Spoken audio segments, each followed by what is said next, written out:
কেন্দ্রীয় এজেন্সির বিরুদ্ধে অতি সক্রিয়তার অভিযোগ তুলে লোকসভা ভোটের প্রচার শুরু করে দিলেন মুখ্যমন্ত্রী তথা তৃণমূল সুপ্রিমো মমতা বন্দ্যোপাধ্যায়।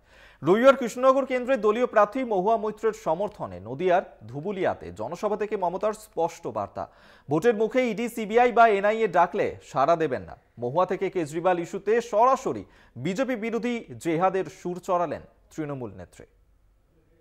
ভোটের বিজ্ঞপ্তি জারি হয়ে কমিশনের আচরণবিধি লাগু হয়ে গিয়েছে, তা সত্ত্বেও ইডি, আয়কর, সিবিআই এমনকি এনআইএর মতো কেন্দ্রীয় এজেন্সি তৎপর হয়ে উঠেছে। রাজ্যে তৃণমূলের নেতা মন্ত্রীদের তলব করা শুরু হয়েছে। বিদেশি মুদ্রা আইন লঙ্ঘনের অভিযোগে কৃষ্ণনগরের প্রার্থী মহুয়া মৈত্রকে তলব করে ইডি। এদিন মুখ্যমন্ত্রী বলেন, মহুয়ার পাশাপাশি এনআইকে দিয়ে দলের জেলা সংগঠনের কর্তা ব্যক্তিদেরও ডেকে পাঠাচ্ছে। নির্বাচন কমিশনের আচরণবিধি চালু থাকার সময় কিভাবে কেন্দ্রীয় এজেন্সি দলীয় নেতৃত্বকে তলব করেন তা নিয়ে বিজেপিকেই কাঠগড়ায় তুলেছেন মুখ্যমন্ত্রী। তার সাফ কথা, ভোটে কাজ ফেলে রেখে কেন্দ্রীয় এজেন্সির ডাকে সাড়া দেবেন না। ভয় পাওয়ার কথা মনে নেই, কাউকে চিঠি দিলে উত্তর দিয়ে দিন। এখন ইলেকশনে বিজি আছি, ইলেকশনের পরে দেখা যাবে।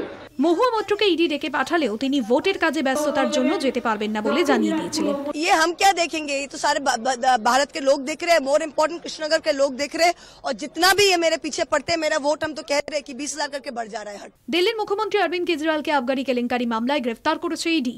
ভোটের মুখে আপ সুপ্রিমোকে গ্রেফতার আদতে বিজেপির রাজনৈতিক চক্রান্ত বলে মনে করেন মমতা। তাকে জেলে বন্দী করেও বিরোধীদের দমন করা যাবে না বলে পাল্টা চ্যালেঞ্জের সুর চড়িয়েছেন মমতা। অরবিন্দকে অ্যারেস্ট করে রেখেছেন, তার কাজ কি বন্ধ করতে পেরেছেন?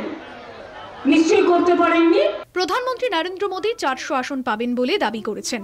এদিন নাম না করে প্রধানমন্ত্রীকে বিধে মমতার প্রশ্ন, জয়ের ব্যাপারে এত নিশ্চিত হলে বাংলায় এত ইডি, সিবিআই পাঠাতে হচ্ছে কেনই বা রাজ্যের অফিসারদের বদলি করা হচ্ছে ভোটের মুখে? কৃষ্ণনগর থেকে সন্তু সাহা, কলকাতা টিভি।